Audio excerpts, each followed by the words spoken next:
Honorable viewers, I welcome all of you to my YouTube channel, Department of English. Today's topic is Ode to a Nightingale Summary. So let's get started. A few of the most famous poems that John Keats has ever written are the six odes, which includes Ode to a Nightingale. While it is unclear in what order they were written, Keats wrote them in verses, and scholars argue that when one reads them in sequence, one can see them form a thematic whole. Ode to a Nightingale was written in 1819, and it is the longest one, with 8 stanzas of 10 lines each. It was written at Charles Brown's house. After Keats was struck by the melancholy singing of a nightingale bird, and it travels through the cable of the Greek gods, all the while emphasizing the feeling of melancholy, a tragic and often very Greek emotion that Keats would have no doubt learned through his readings. The poem itself is very unhappy. Keats is stunned at the happiness of the bird and despairs at the difference between it and its happiness and his own unhappy life.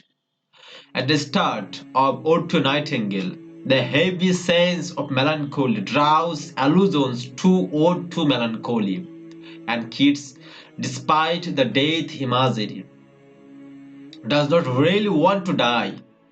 The conflicted nature of human life, mixture of pain or joy, emotion or numbness, the actual or the ideal, it dominates the poem. So much so that even at the end, it is unclear whether or not it happened. Do I walk or dream? It can also be assumed that the heavy imagery of death and sickness could hark back to his experiences taking care of his elder brother, who died of tuberculosis underneath John Keats' care. The unhappiness, however, the Keats feels in the poem is not necessarily measurable.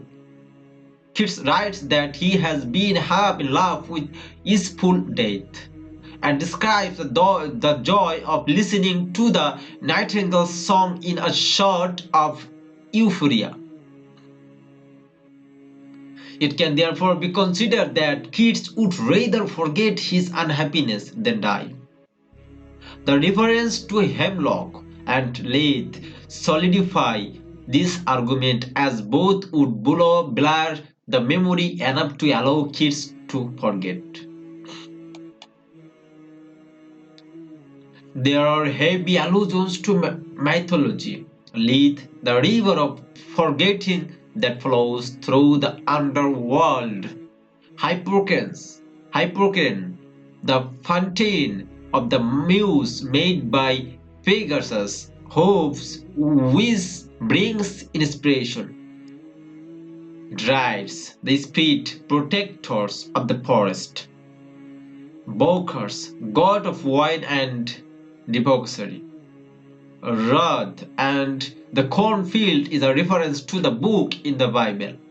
Hemlock, the poison that killed Socrates. Flora, the Roman goddess of nature. Nature and imagination are shown to be a brief reprieve from human suffering. Hence, the song of the nightingale and its impressions. There is also a shy from reality to idealism. Keats says that he would like to drink from a draught of fine vintage, a very fine wine, and transport himself to the ideal world that the nightingale belongs to. He states that he will not be taken there by Bacchus and his peers, but by poetry and art. Keats then goes on to describe his ideal world, making reference to the Queen Moon and all her starry-eyed fay. However, Keats cannot actually transport himself into this world. At the end of the Nightingale song brings about the end of his fantasy.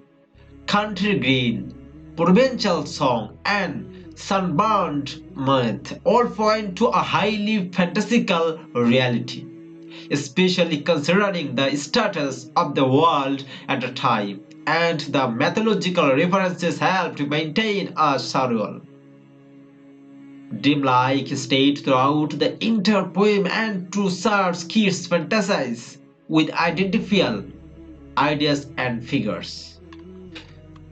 Keats uses the senses heavily in all his poetry, relying on synthetic description to draw the reader into Ode to Nightingale. It works especially well here because Keats' fantasy world is dark and sensuous, and he cannot see what flowers are at my feet. He is in emblemed darkness. The darkness may have helped his imagination to flourish and furnish his ideal creation, as well as lending a supernatural air to Ode to a Nightingale.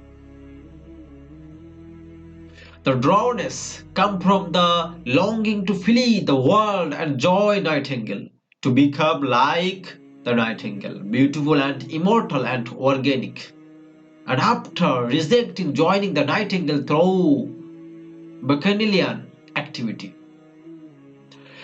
he decides that he will attempt to join the bird through poetry. Thus, the rapture of poetic inspiration matches the rapture of the Nightingale's music and thereby links nature to poetry to art.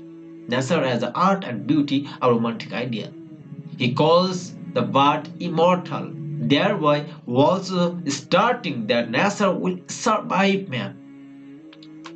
The bird's song translates inspiration into something that the outside world can understand, like out the nightingale singing is tangible and renewable, and it is music that is organic, not made with a machine. It is art, but art that cannot be viewed and has no physical form. As night shifts into day, shifting from supernatural back into fact, the bird goes from being a bird to a symbol of art. Happiness, freedom, and joy back to being a bird. It is contrasted in the third stanza by the reality of all around him, sickness, ill health, and conflict. The first half of Ode to Nightingale represents the way man was the pleasurable moments of life that overwhelm and leave a gap behind when they are over. The second half is maturity, understanding truth, which leads to pleasure but also leads to pain. At the end, Keats realizes that merging with the emblemed darkness means dying, giving himself up completely to death and becoming one of the world that he admires. However, it would mean that he can no longer hear the nightingale and would be further away from beauty. Neither life nor death is acceptable to Keats. He belongs nowhere. Historical background. In 1819, Keats left his paid position as a nurse at a hospital to devote himself to career in poetry, and it was during the spring that he wrote the five major odes before delving into a variety of other forms of the poetry. So that's all about Ode to a Nightingale. For the time and thanks for patience sharing.